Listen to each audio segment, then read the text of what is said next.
Bonjour tout le monde, donc septième cours de problématique de l'enseignement des langues. Désolé pour la semaine dernière, je vous ai loupé malheureusement, mais on va rattraper ça. On a le temps de toute façon, on n'est pas du tout aux pièces, donc tout va bien. Aujourd'hui on va parler de la prononciation en fait. Donc, vous avez probablement un certain nombre de souvenirs en fait quand vous avez appris des langues étrangères, de la façon dont vous a enseigné la prononciation. Il y a plein de disciplines qui tournent autour de l'enseignement de la prononciation, ou du moins qui permettent de travailler sur l'enseignement de la prononciation, dont entre autres la phonétique articulatoire, évidemment toute une série de pratiques en fait, puisque comme on le disait à la dernière séance en fait, donc il va y avoir des différences en fait selon les langues maternelles des apprenants et ce qu'ils apprennent à distinguer dans leur langue maternelle. Vous savez que quand on est, ou un peu avant la naissance, l'oreille commence à se former en fait au phonème de votre langue maternelle. On a montré évidemment maintenant que le nourrisson, le fœtus plutôt, commençait à entendre les sons de la langue maternelle et les sons de l'environnement de la mère bien plus tôt que ce qu'on pensait. Et que certains phonèmes stimulaient un certain nombre de capacités chez lui, et entre autres augmentaient sa succion quand il entendait certains phonèmes. Donc on voit que ça se passe très tôt, la différenciation des phonèmes, alors qu'on est tous faits pareil, si vous voulez, morphologiquement, je veux dire, et qu'on peut au départ théoriquement prononcer 1500 à 1800 sons différents. On va en garder moins d'une centaine, une petite centaine en gros, pour articuler notre langue maternelle. Et donc à partir de là, en fait, on entendra beaucoup moins, évidemment, tous les sons, tous les autres sons, on n'entendra plus tellement les différences, en fait, où on les assimilera assez vite au son de notre langue maternelle.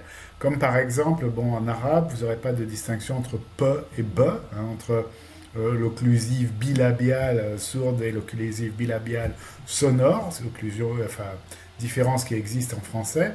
Donc, quand un arabophone natif devra apprendre le français, il va falloir qu'il rééduque un peu son oreille et son appareil phonatoire pour être capable de faire la distinction entre pain et bain, par exemple. Et donc, qu'il réalise, en fait, évidemment, qu'en français, là, ce sont deux phonèmes différents. Pareil pour les voyelles, on parlait des voyelles nasales la dernière fois. Donc, il y a plein de choses qui se passent comme ça, qui vont permettre de différencier les sonorités. Le nga, par exemple, en bambara, ngami, j'ai un peu du mal à le prononcer parce que c'est pas non plus un son qu'il y a dans ma langue maternelle. Il y a plein d'autres choses, les kha de l'arabe, sans parler évidemment des clics dans les langues khoisan d'Afrique du Sud. On écoutera peut-être un exemple bientôt. Donc là, vous avez plein de choses en fait qui se passent évidemment dans la phonétique et dans la prononciation. Et c'est des choses sur lesquelles il faut travailler assez tôt dans l'apprentissage en fait, parce que autrement, on va répéter perpétuellement les mêmes erreurs en fait si on n'est pas corrigé assez tôt. Et ces erreurs-là vont se fossiliser plus facilement probablement que d'autres. Parce qu'on repasse tout le temps en fait sur les phonèmes. Donc je vous disais, il y a au grand maximum une centaine de phonèmes dans chaque langue. Donc c'est des passages sur lesquels on passe et on repasse et on repasse. Donc il faut les corriger assez tôt. On va regarder ce que disent nos collègues de Liège sur la correction phonétique. Ensuite, on travaillera un peu sur le jeu, en fait, sur comment jouer dans les cours de langue et quel type de jeux peuvent stimuler la créativité, peuvent aider à mémoriser, peuvent faire toute une série de choses, à remotiver en fait, et justement travailler avec plaisir en fait dans la langue étrangère. Ce qui nous amènera à parler des jeux autour de la créativité linguistique et donc bien sûr de la poésie. Et donc là on articulera ça avec un troisième versant qui est le slam, les kadavritski, les écoles de poésie en fait, qui permettent en fait aussi de travailler la langue et l'oral d'une façon intéressante en cours de français langue étrangère. Voilà, donc on va regarder ce que nous disent nos collègues de Liège, hein, et les différents enseignants en fait, avec lesquels ils ont travaillé un peu autour du monde pour voir ce qu'ils nous disent de la prononciation et de la façon dont ils enseignent la prononciation.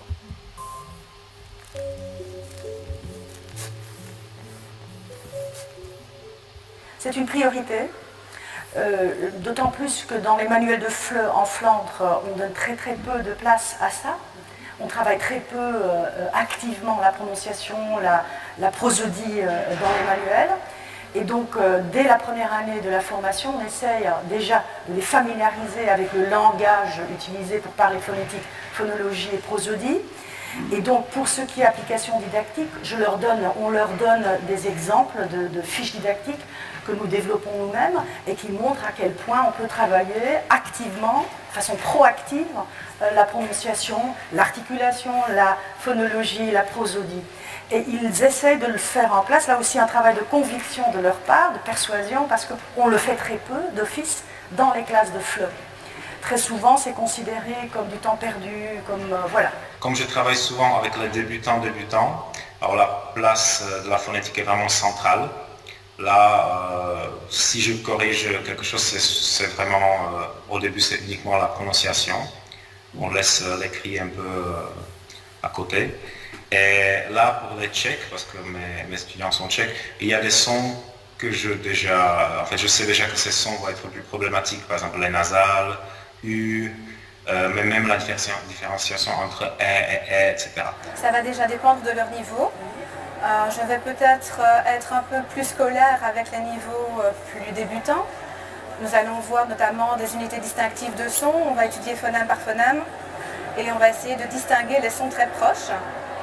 Ensuite, avec des groupes intermédiaires qui ont déjà une bonne base en phonétique, je vais plutôt m'attarder aux sons plus compliqués ou rappelés, par exemple la liaison. Ce sont des choses qu'ils sont censés connaître mais qu'ils ne mettent pas toujours en pratique dans chaque situation. Donner l'importance de la prononciation, mais en fonction de la situation. Et pas seulement cette prononciation, ça va devenir aussi l'intonation de la phrase, ça va venir le rythme, etc., etc. Mais qui concerne la situation ponctuelle. Alors pour moi la correction phonétique, je dirais qu'elle est plutôt ponctuelle. Donc je vais corriger mes étudiants pendant les activités de drill ou quand ils lisent un texte par exemple, mais beaucoup moins pendant les activités de production orale pour ne pas les freiner dans leur élan et provoquer des frustrations en tout genre. Je n'ai pas de place précise à la correction, mais à chaque fois que je sens qu'il y a un besoin, à chaque fois que je vois qu'il y a un défaut de prononciation, j'essaie un peu de faire de la correction de la prononciation. Je les envoie vers des applications qui s'occuperaient un peu de la correction de la prononciation. Et il m'arrive des fois de programmer des cours, des séances de lecture orale, lecture-diction. Et j'essaie un peu de les sensibiliser à leurs problèmes de prononciation pour qu'ils essaient d'abord dans un premier temps de s'auto-corriger. Par la suite, je peux les corriger, on peut travailler par pair. Donc j'utilise un peu, je fais intervenir les autres apprenants pour qu'ils puissent se corriger les uns et les autres.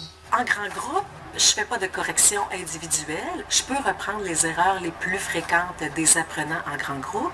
Cependant, quand les étudiants travaillent en sous-groupe, en petites équipes, là, je fais de la correction phonétique. Donc, je me promène d'équipe en équipe. Puis, je corrige en utilisant différents types de rétroaction. Donc, la répétition, oui, la reformulation aussi, mais j'utilise aussi la stratégie de demande de clarification. Je les invite à reformuler d'eux-mêmes leurs phrases, donc ils trouvent eux-mêmes leur erreur par la demande de clarification. Et moi, je ne veux pas focaliser sur la prononciation en cours, parce que je connais l'image qui circule au Japon sur le français. Le français est une langue difficile, la prononciation du français est difficile, la grammaire est difficile, la prononciation est difficile. Dans la prononciation difficile, il y a par exemple le R, oui. Et si on ne peut pas prononcer le R, c'est comme si on ne pouvait pas parler français. Or, c'est pas vrai. Le R, c'est qu'une lettre de l'alphabet. Et donc, même si on ne prononce pas bien le R, il n'y a, à mon avis, pas de problème d'incompréhension avec des Français, ou très, très très peu. Par contre, il y a des points sur lesquels j'insiste. Par exemple, en japonais, il n'y a pas le son si. Et donc, on ne dit pas merci monsieur, par exemple, on dit merci monsieur, parce qu'il y a le son chi, sa chi sous ses sauts. Et ça, par contre, je n'admets absolument pas, et je le prends systématiquement, parce que on peut corriger assez rapidement.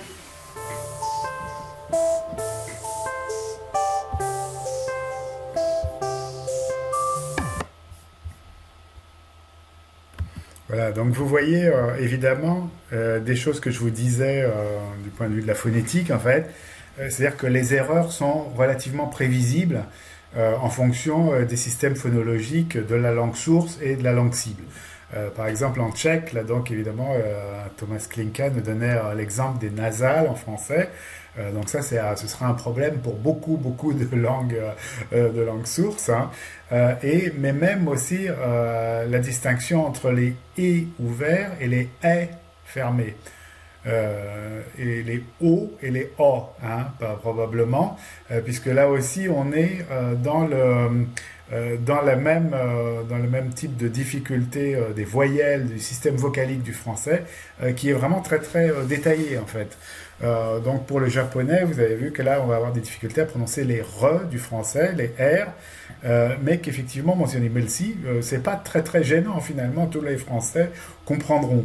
Donc c'est aussi une des choses qui est arrivée en fait dans les années 70 avec les approches communicatives, c'est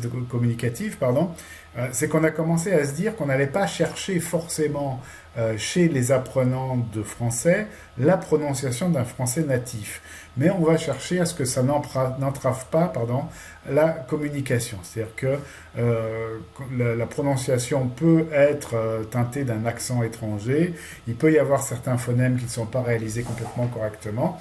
À partir du moment où ça ne gêne pas la compréhension, c'est pas un gros problème. Donc effectivement, il va falloir se focaliser sur la prononciation, tout en ne bloquant pas les apprenants, en faisant en sorte que ce ne soit pas quelque chose d'insurmontable, ou en leur montrant qu'ils peuvent parfaitement être compris en faisant un certain nombre d'erreurs de prononciation. Donc une prise de conscience des différents systèmes phonologiques des langues, c'est encore plus fort en fait si vous apprenez une langue à ton, évidemment. Vous apprenez une langue à ton, pour nous francophones qui n'avons pas de ton, c'est très difficile de distinguer entre ma et ma. Par exemple, maison et cheval en taille. Donc vous avez so et so. Donc même chose en bambara. Donc vous avez différentes tonalités. Vous allez avoir des tons modulés, ou des tons moyens, des tons hauts, des tons bas. Donc vous allez avoir toute une série de tonalités en fait dans différentes langues qui vont de tons simplement, qui sont comme des phonèmes, qui permettent de distinguer des significations. Excusez-moi, l'exemple que je vous ai donné en taille est parfaitement faux. En fait, je confondais avec du bambara. On a ton haut, la maison, et ton bas, le cheval. Comme on aura muso, une femme, muso, la femme. Là, le défini, c'est le défini qui est un ton bas postposé.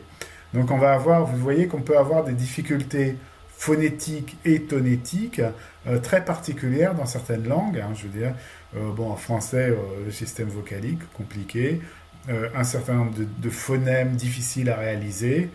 En bambara ou en thaï ou en chinois, les tons, qui seront moins un problème pour les gens qui viennent de langues où on a déjà des tons. Je vois par exemple des amis thaïlandais, quand ils apprennent le chinois ou le vietnamien, ils ont beaucoup moins de difficultés que moi à entendre les tons et à les réaliser. Donc voilà, donc une série de questions sur la prononciation, des choses dont il faut être conscient. Je veux dire, tout à la fois corriger la prononciation de ses apprenants, mais le faire à des moments où on ne va pas bloquer en fait complètement leur production. S'ils sont dans un exercice de production relativement libre, il ne faut pas les bloquer avec des corrections sur la prononciation. Il faut les laisser aller au bout de leur énonciation et ensuite et ensuite éventuellement reprendre avec eux les choses qu'on a repérées qui vont poser des problèmes de prononciation. On regarde l'autre question. qui est celle-ci. Sur la prononciation, hein, quelles activités proposez-vous aux apprenants pour les aider à surmonter leurs À difficultés? l'Université de Sherbrooke, ce qui est bien, c'est que nos cours sont... on a spécifiquement 2 cours de phonétique où on ne fait que de la phonétique. Donc, ce sont des cours offerts à distance. Quand nos étudiants dans nos classes éprouvent de graves problèmes de phonétique, on les dirige donc spécifiquement dans ces classes-là avec la professeure spécialiste. Les activités que je propose, alors, ce sont des activités d'imitation, normalement, mais aussi de systématisation, parce qu'à partir de 11-12 ans, ils sont capables de vraiment comprendre comment on prononce. Alors, ce n'est pas purement de l'acquisition, c'est aussi de l'apprentissage.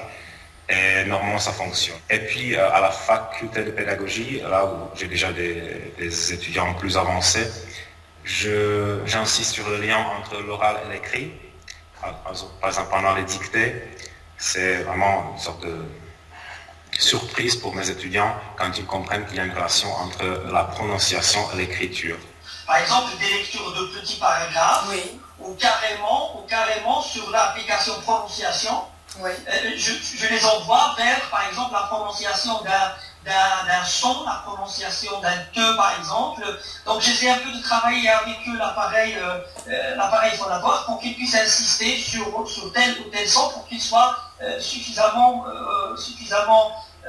clair. Ils doivent choisir des mots qui leur semblent difficiles pour des élèves du premier degré. Ils les choisissent, ils vont les transcrire phonétiquement, c'est un tout début. Et puis ils vont essayer de dire en quoi consiste la difficulté. Et puis par la suite, par exemple, on leur donne un dialogue dans un manuel quelconque, et ils ont à analyser la prosodie du dialogue et à travailler progressivement la préparation à la lecture à haute voix de ce dialogue.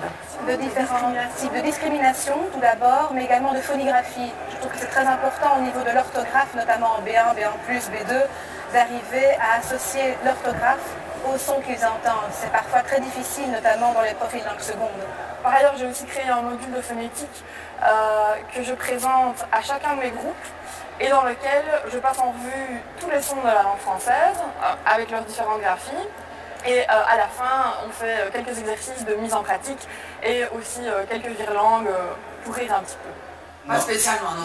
Tu vas plutôt corriger au moment où les apprenants... de l'activité, C'est ça. etc. Mais pas des activités de Systématique. D'accord, ok. systématique.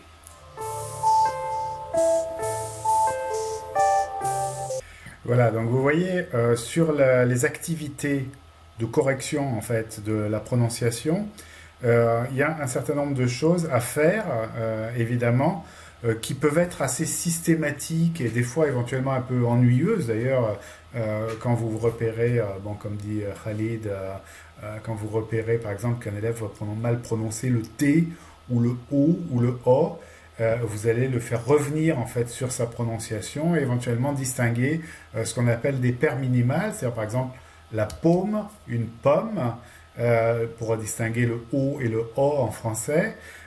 Donc il y a toujours, c'est le plus souvent possible en fait d'opposer en fait des mots qui vont se différencier par un seul phonème. C'est pas toujours facile dans un énoncé, parce que souvent en fait évidemment on rencontrera pas des mots très très similaires dans un même contexte, comme par exemple il prend un pain ou il prend un bain, donc là vous avez une paire minimale, une jolie paire minimale, donc on peut distinguer des significations à l'aide d'un seul phonème. Je vous donnais des exemples dans quelques langues où la signification repose uniquement sur une différence tonologique. Donc là aussi, c'est complexe, c'est des choses qu'on va travailler en fait à partir de ces paires minimales, mais aussi beaucoup en travaillant la diction, la lecture et les rapports graphie-phonie. Donc à chaque fois qu'on a l'occasion en fait de travailler, donc Thomas Klinkas donnait l'exemple de la dictée en fait, par exemple. Donc dans la dictée, on va se concentrer sur l'écoute pour savoir dans quel cas on écrit O ou O, par exemple. Donc on aura des fois certaines distinctions. O va s'écrire E-A-U, la peau, par exemple, ou A-U, la paume, ou O, mais dans ce cas-là, il y aura souvent un accent circonflexe sur le fameux O. Donc là, vous avez des rapports entre la graphie et la phonie qui permettent de distinguer en fait des sonorités et des graphèmes aussi. Donc c'est intéressant effectivement à repérer. Alors ensuite, il y a une des intervenantes qui nous parle de virelangue. Et là, on commence à rentrer dans le domaine du jeu avec la langue, en fait. Qu'est-ce que c'est qu'un virelangue? C'est, par exemple, en français, les chaussettes de l'archiduchesse sont-elles sèches, archi-sèches? Donc, pour tous ceux qui vont avoir des difficultés, probablement comme nous apprenons japonais, puisque la prof de l'université d'Osaka nous disait que les Japonais n'ont pas le son se et si, mais ils ont le son che. Donc là, ils seront en difficulté, évidemment, avec les chaussettes de l'archiduchesse. Sont-elles sèches, archi-sèches? Donc là, vous avez le se et le che. Le se et le ze. Le je aussi, donc des sons qui sont très très proches, en fait, dans d'autres langues, qui ne se distingueront pas dans certaines autres langues, mais qui se distinguent en français. Là, c'est intéressant, effectivement, de les travailler à travers des virelangues, parce qu'on s'amuse en fait, parce que c'est difficile à prononcer, il faut faire ça d'une façon assez ludique, et on en trouve plein en fait dans toutes les langues. Vous avez par exemple en anglais She sells seashells on the seashore, the seashells she sells are fresh for sure.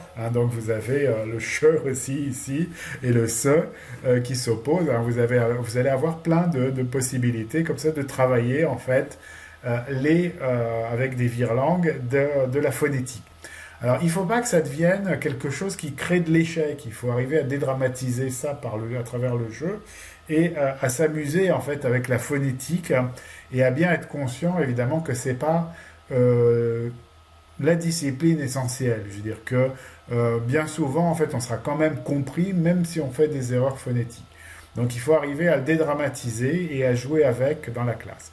Donc là, on va regarder un peu des choses sur le jeu, justement, passer aux questions sur le jeu, avec une spécialiste qui vient du Brésil, si je ne me trompe, Heide Silva, donc qui a écrit beaucoup de choses sur le jeu. Vous trouverez plein d'articles de Heide en français, c'est une parfaite francophone, et elle a travaillé beaucoup sur le jeu. Donc je reviendrai après son intervention, en fait, sur différentes catégories de jeux, et des choses justement avec lesquelles on peut bien s'amuser dans la classe, comme tout ce qui est jeu surréaliste avec le langage, ou jeu venant de l'Oulipo, de l'ouvroir de littérature potentielle, donc ce qui va nous connecter en fait avec la poésie aussi, et nous permettre de revoir en fait plus largement des questions de langue et des questions de poésie, et d'utilisation de la poésie qui seront intéressantes à la fois pour la diction, pour la connaissance de la langue et pour un certain nombre d'éléments culturels, bien entendu. Donc le jeu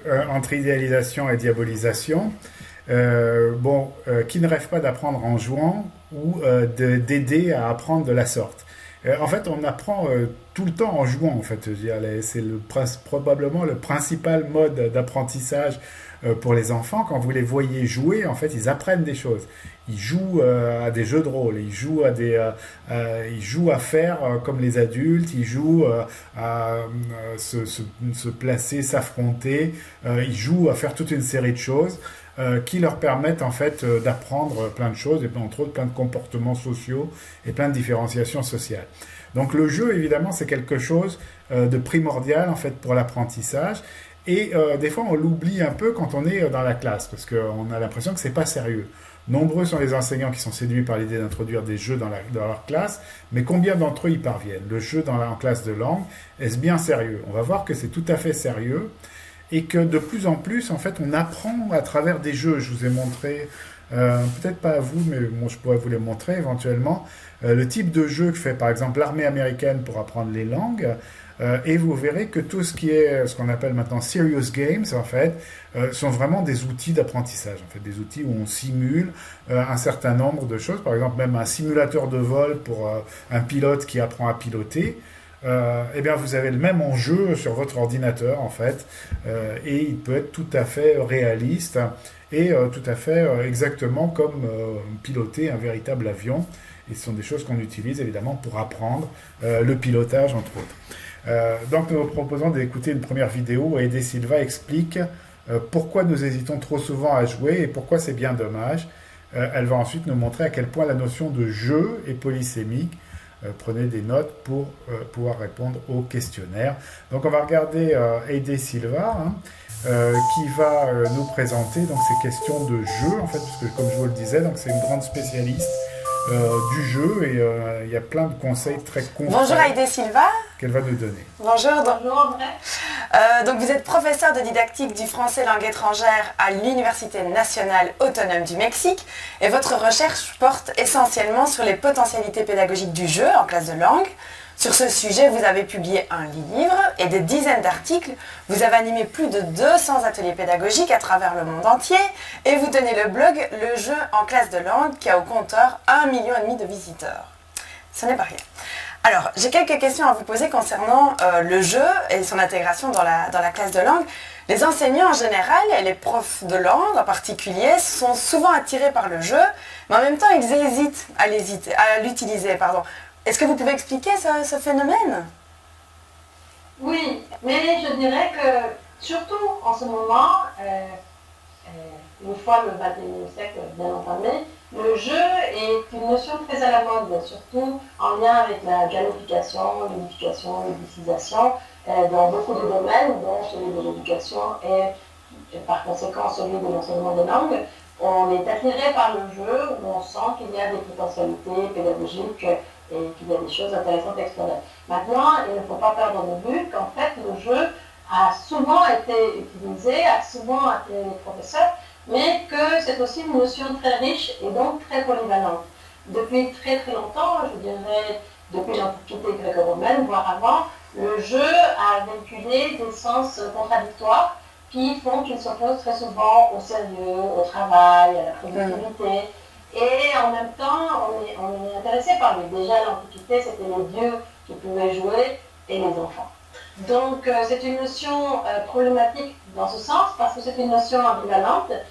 Et quand on n'est pas conscient des charges sémantiques que porte cette notion, on peut se trouver un peu inquiété par cette apparente contradiction qui, en fait, exige une réflexion préalable à son utilisation pour bien savoir ce qui fait qu'on a envie d'utiliser le jeu dans sa classe ou dans sa pratique.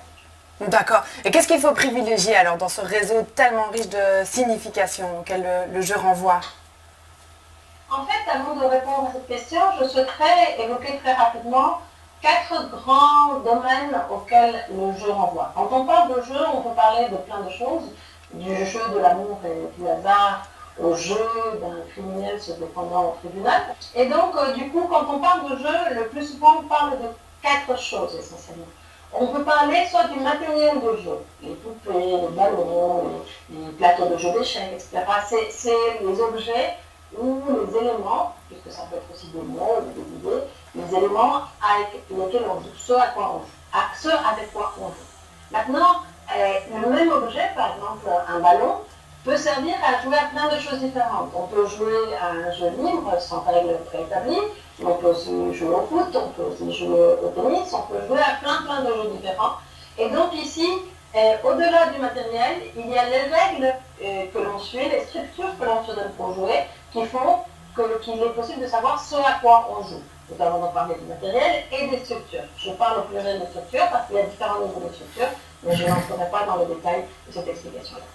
Ensuite, il y a aussi à prendre en compte le contexte, les conditions qui n'appartiennent pas proprement au jeu, mais qui vont faire qu'on va interpréter le jeu d'une manière différente.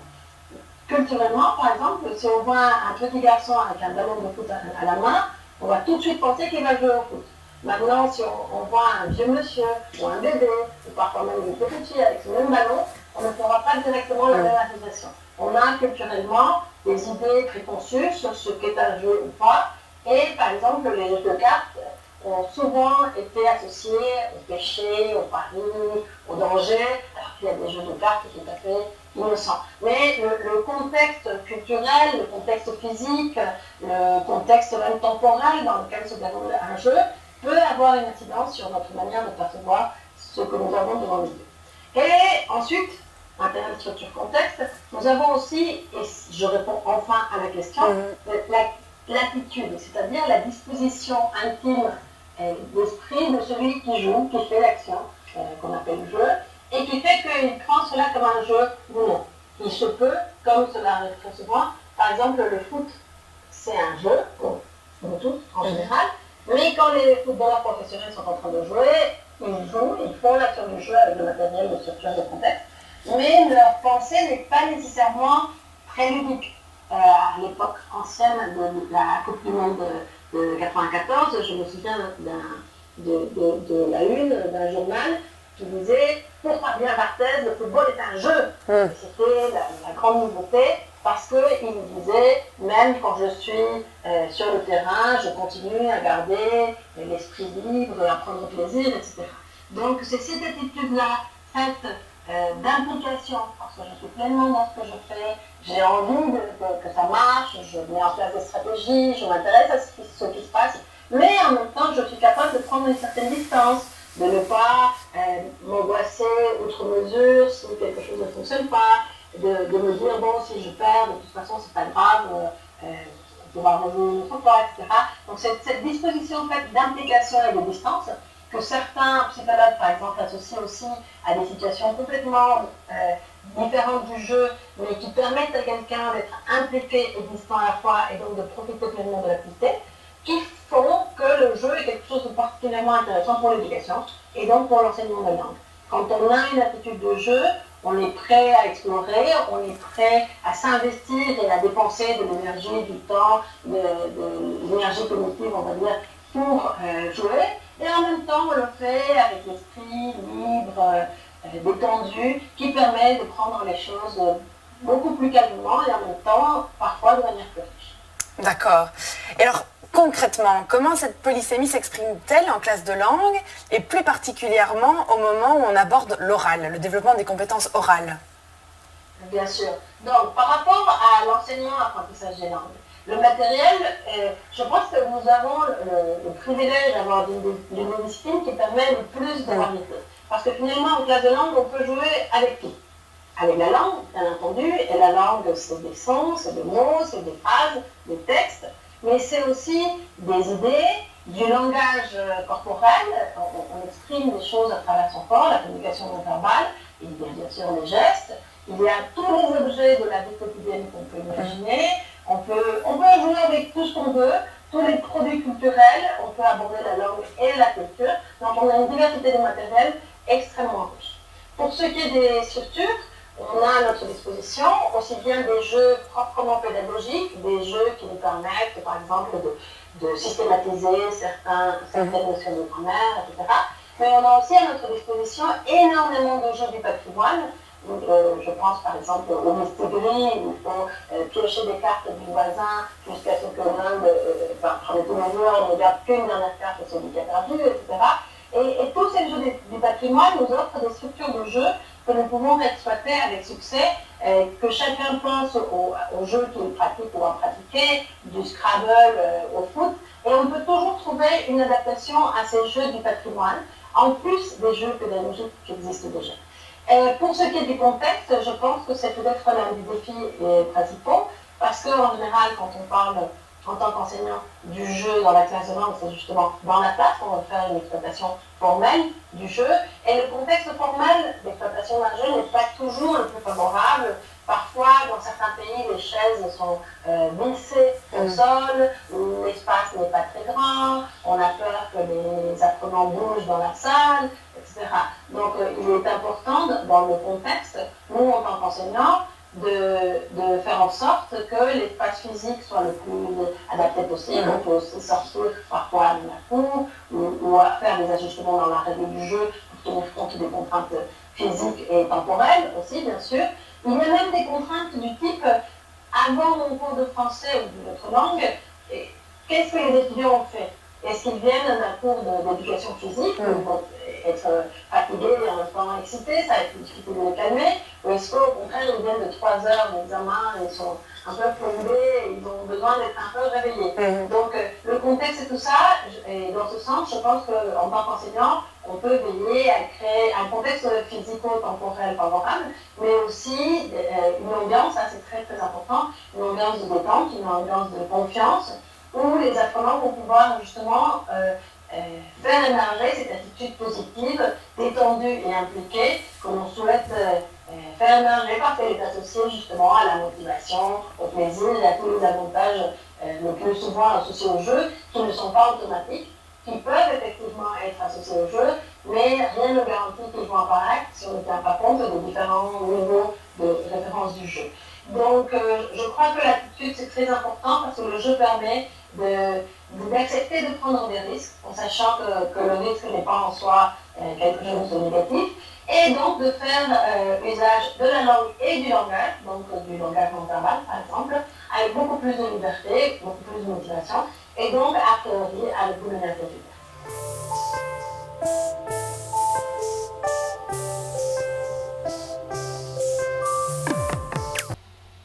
Alors, donc, en général, dans ce cours-là, en fait, quand on est en présentiel, eh ben, on commence à jouer au cadavre exquis. On pourrait très bien le faire, d'ailleurs, pendant le cours, en inventant un peu une autre règle. C'est un jeu que j'aime beaucoup, en fait, en grande partie parce qu'il vient des poètes surréalistes, en fait. Donc là, on est sur la page Wikipédia qui parle du cadavre exquis.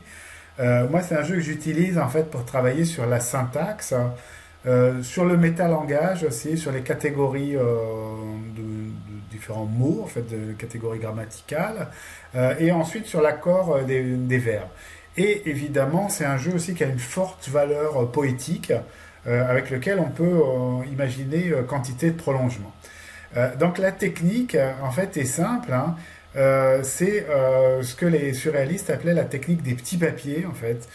Donc c'est des papiers que l'on plie et que l'on se passe. Donc vous voyez par exemple sur l'exemple ici un cadavre exquis graphique en fait. Vous voyez que les auteurs en fait dessinent une partie du dessin, plient le papier pour n'en laisser qu'un tout petit morceau apparent et l'auteur suivant prend, le participant suivant poursuit en fait les traits qui apparaissent, il n'a pas vu le précédent dessin, il poursuit les traits qui apparaissent, puis il fait de même, il plie, etc. Donc là, et après on déplie et on découvre l'ensemble, et bon, c'est souvent très très amusant. Donc là, vous voyez que par exemple, en fait, le cadavre exquis, alors, la Wikipédia nous dit, donc ce jeu littéraire a été inventé à Paris, au 54 de la rue du Château, dans le 14e arrondissement, dans la maison où vivaient Marcel Duhamel, Jacques Prévert et Yves Tanguy. Bon, c'était une colloque de surréalistes de l'époque. Le principe du jeu est le suivant. Chaque participant écrit à tour de rôle une partie d'une phrase dans l'ordre sujet, verbe, complément, sans savoir ce que le précédent a écrit. La première phrase qui résulta de ce processus et donna le nom à ce jeu fut « Le cadavre exquis boira le vin nouveau ». Donc vous voyez qu'en fait, là, on a demandé au premier d'écrire un nom, au second d'écrire un adjectif, au troisième d'écrire un verbe transitif, au quatrième d'écrire un nom, et au cinquième d'écrire un adjectif. Et donc on arrive à ce résultat-là, le cadavre exquis boira le vin nouveau. Donc, même technique, hein, le premier écrit son nom, plie le papier, passe au suivant qui sait qu'il doit écrire un adjectif, le suivant écrit un verbe, etc. À chaque fois, on plie évidemment pour que celui qui écrit n'ait pas vu l'élément précédent ou les éléments précédents. Donc, vous voyez que comme ça, en fait, ça permet de travailler, en fait, d'obtenir des phrases souvent effectivement complètement surréalistes ou absurdes ou alors au contraire plus rigolotes, en fait. Plus vous y jouez avec la classe, plus ça devient intéressant. C'est-à-dire parce qu'au début, les gens vont mettre des mots relativement banals, en fait. Donc, ils vont mettre chat, chien, homme, monsieur, madame, boire, manger, etc. Et puis après, pour s'amuser, en fait, ils vont commencer à aller chercher du lexique plus imaginatif et ça va donner des résultats beaucoup plus intéressants. Donc, ça vous permet de travailler sur le métalangage, évidemment. Qu'est-ce que c'est qu'un nom? Qu'est-ce que c'est qu'un adjectif? Qu'est-ce que c'est qu'un verbe? Pourquoi un verbe est transitif ou non transitif? C'est-à-dire pourquoi il peut apparaître avec un objet ou sans objet, ou uniquement sans objet.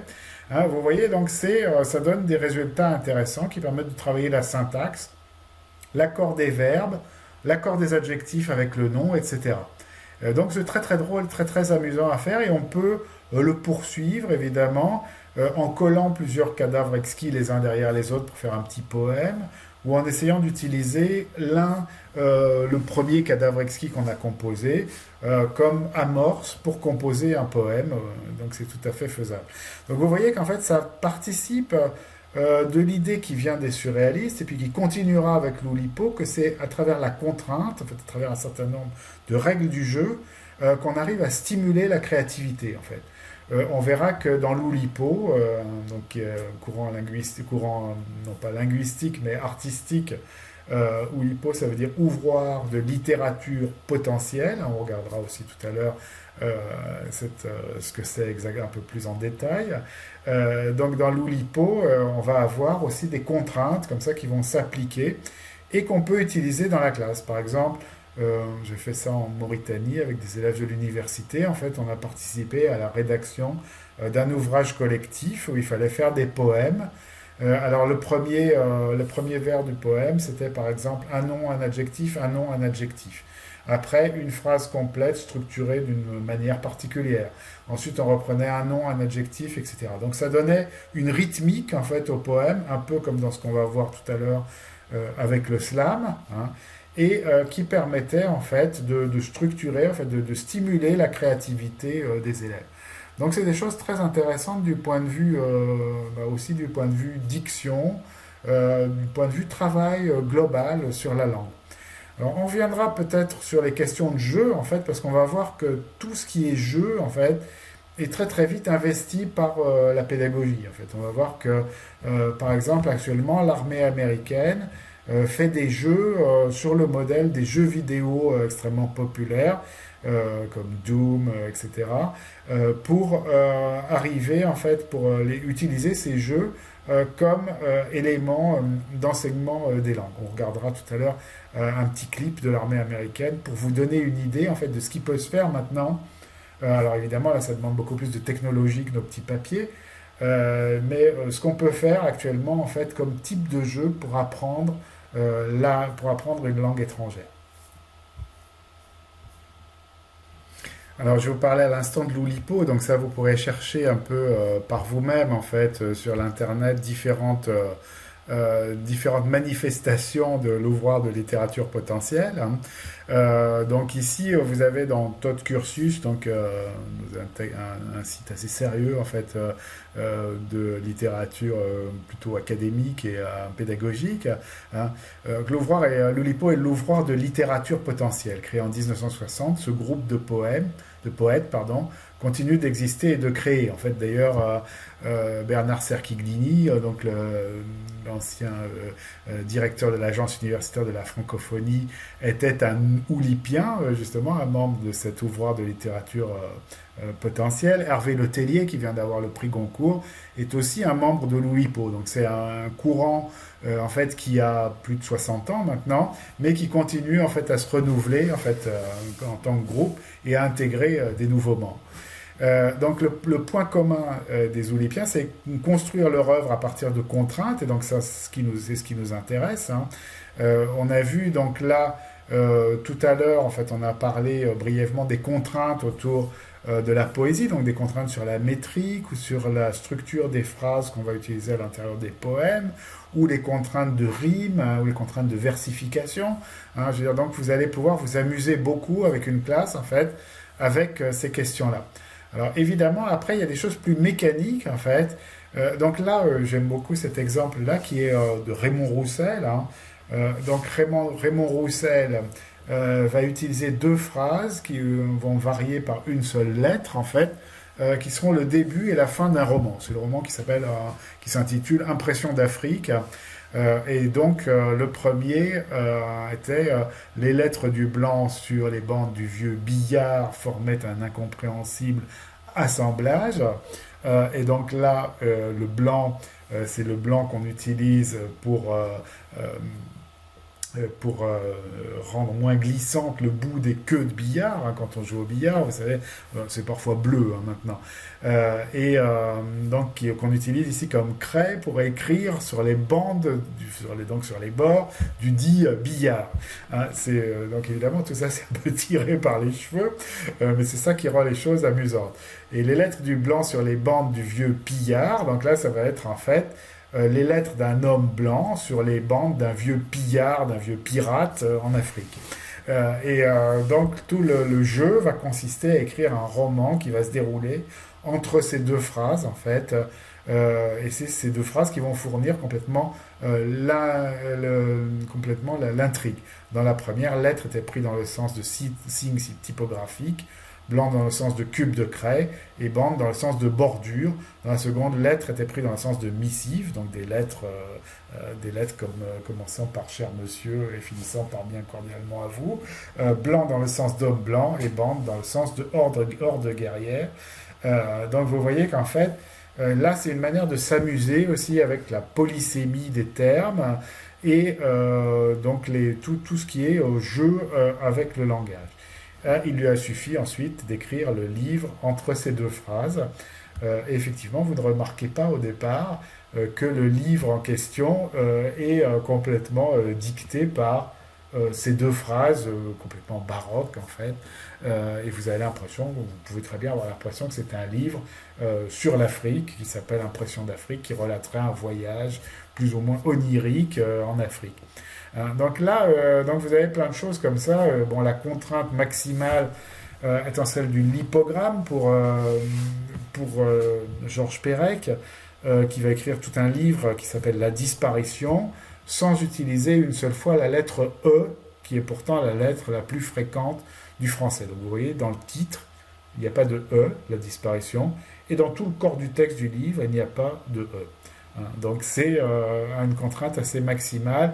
Là vous avez un jeu en fait qui fait intervenir aussi le hasard, où on va utiliser beaucoup le dictionnaire en fait, ou des processus comme ça, des processus un peu automatiques pour transformer des textes et utiliser ça comme moyen d'inspiration. Vous voyez, S plus 7 consiste, donc syntagme, c'est syntagme, syntagme plus 7, S plus 7, consiste à prendre un poème d'un auteur classique et à remplacer chaque substantif, S c'est substantif, donc le nom, par celui qui se trouve 7 places plus loin dans le dictionnaire. Le résultat est déroutant, mais les Oulipiens, contrairement aux surréalistes, ne cherchent pas à réveiller des significations cachées ou inconscientes. Les psychanalystes ne font pas partie de leur lecture favorite. L'intérêt des Oulipiens porte surtout sur les jeux formels. Donc là, vous jouez en fait avec un dictionnaire, vous allez prendre un poème, et chaque nom, vous allez le remplacer par le nom qui est 7 cases plus loin, ou 7 noms plus loin, dans le texte du dictionnaire. Donc ça donne des résultats aussi, on va voir, par exemple M plus 1, à condition que la métrique soit respectée.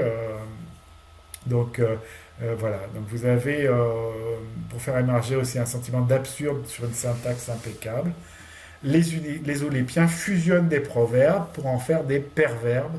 Par exemple, on fait pas d'omelette sans casser des œufs, ou on est mieux seul que mal accompagné. Donc on ne fait d'omelette que mal accompagné, on fusionne deux proverbes, et ça donne un résultat aussi totalement absurde et baroque. Petit à petit, les borgnes sont rois. L'espoir ne fait pas le moine.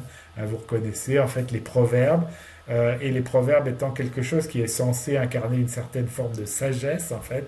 Là, une fois qu'ils sont pervertis en fait en mélangeant deux, ça donne un résultat complètement étonnant. Les Oulipiens fusionnent parfois deux poèmes dans un sonnet classique. Les 6 derniers pieds de chaque alexandrin, par exemple, sont remplacés par ceux d'un autre sonnet. Donc vous avez tous ces exemples-là. Bon, vous pouvez faire un peu de recherche en fait. Donc Perec avec le lipogramme. Ici, vous pouvez faire un peu de recherche sur le loulipo et les usages qu'on peut en faire dans une classe de français. On va regarder maintenant autre chose qui permet de travailler sur la diction en fait, qui est le slam. Et donc vous voyez qu'en fait tous ces processus poétiques, les processus de création poétique, et de travail sur la langue permettent de jouer avec la langue et de la retravailler de bien des façons dans la classe. Autre chose que personnellement j'ai pas tellement utilisé en classe parce que je me suis tenu à des jeux de rôle plus classiques, mais en fait c'est vrai que la poésie c'est fait pour être dit en fait. Et probablement en fait actuellement avec le rap, avec le slam, avec plein de variétés de poésie qui démocratisent, qui repopularisent la poésie, on aurait certainement beaucoup de choses à faire dans les classes. Donc là nos collègues de Bruxelles ont donné la parole à une slameuse en fait, et donc on va écouter ce qu'elle nous dit sur le slam et la façon dont elle se présente elle-même en slam. Et donc ça peut être effectivement un bon exercice de diction aussi, et un bon exercice pour se remettre en fait la langue dans la bouche, dans la prononciation, avec une prononciation particulière et une diction très très étudiée.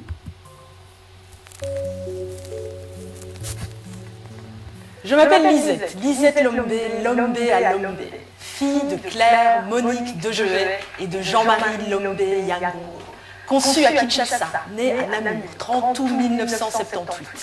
Dans mon sang, il y a le Kassai et il y a la Meuse. Il y a le 504 Kindu et le 88 avenue de la Pérelle. Il y a la cité congolaise avec sa poudre à lessiver qui mousse dans les caniveaux. Et il y a la cité belge avec son herbe qui pousse au pied des cages en béton. Dans mon sang, couleur, odeur qui se chevauche, micaté, frites maison, lingala, wallon namurois et l'élégance des léopards. Dans mon sang, deux corps, deux cœurs qui ont dit merde à la norme. Premier noir, première blanche, secousse des grands-parents, rencontre du tiers-monde et du quart-monde qui donne un nouveau monde. Moi, passeuse de feu, semeuse de graines, voix des sans-voix, j'écris. J'écris pour que mes enfants, que mes 3 enfants, n'oublient pas de quel ventre ils sont nés. Je m'appelle Lisette Lombé.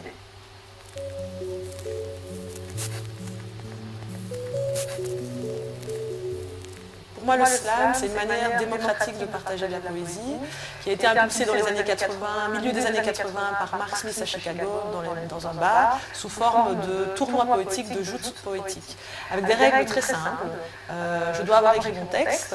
Le texte doit durer maximum 3 minutes. Il n'y a pas de minimum, mais maximum 3 minutes. Et je viens présenter mon texte a cappella, sans musique, sans son, sans costume, sans décor. Et ce qui m'a plu dans le slam, c'est cette idée de dépoussiérer la poésie, parce qu'à l'intérieur des 3 minutes, on est totalement libre.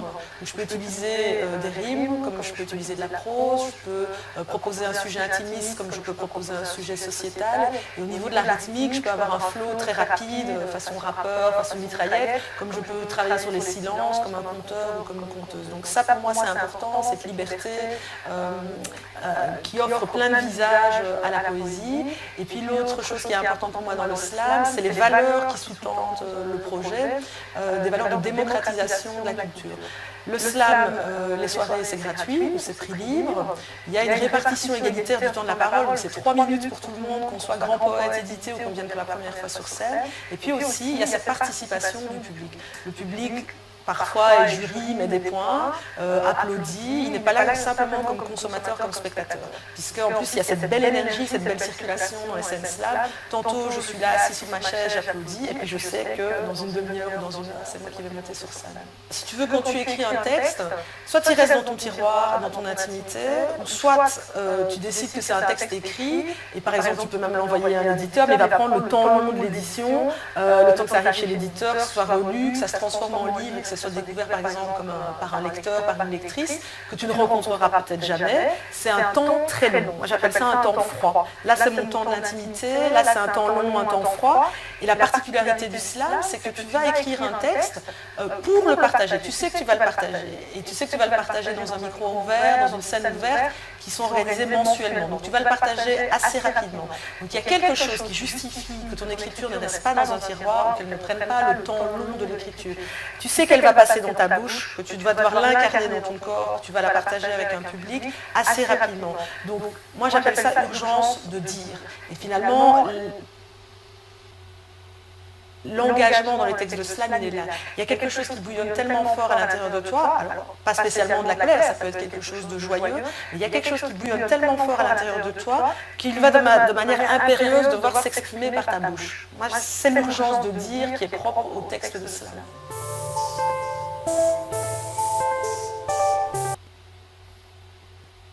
Voilà, donc comme je vous le disais, en fait, ces propositions d'exploitation de slam dans la classe, en fait, ou de travail sur le slam et sur la diction, bon, elles sont vraiment très intéressantes. Moi, c'est pas des propositions, c'est pas des choses que j'ai exploitées dans des classes.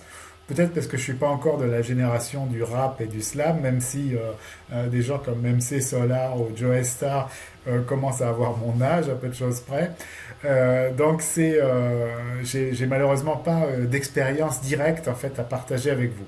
Mais je vais continuer à regarder un peu ce qui se passe de ce côté-là et y réfléchir, parce que c'est vrai qu'on voit que, par exemple, quand vous regardez tout le corpus de vidéoclips, de rap, etc., sur TV5 Monde, vous avez quand même toute une école musicale et toute une école de poésie en fait qui est vraiment passionnante et qui peut être vraiment exploitée aussi en classe et probablement parler plus à des élèves des jeunes générations que des chansons un peu plus classiques. Donc ce serait intéressant de continuer à regarder tout ça et d'y travailler dans les temps qui viennent. Moi je vais regarder en tout cas ce que propose aussi Lisette Lombé dans la vidéo suivante, en fait, où elle donne un certain nombre de pistes en fait, pour travailler sur les mots et la musicalité des mots.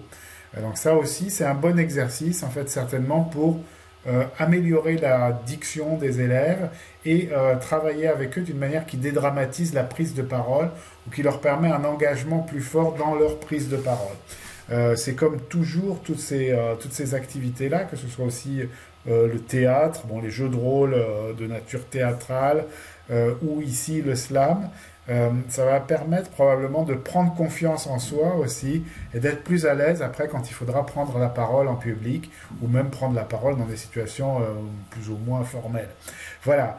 Merci beaucoup pour votre suivi de ces cours, pour votre attention. J'espère que tout va bien de votre côté et donc on se voit vendredi. Merci beaucoup. À bientôt.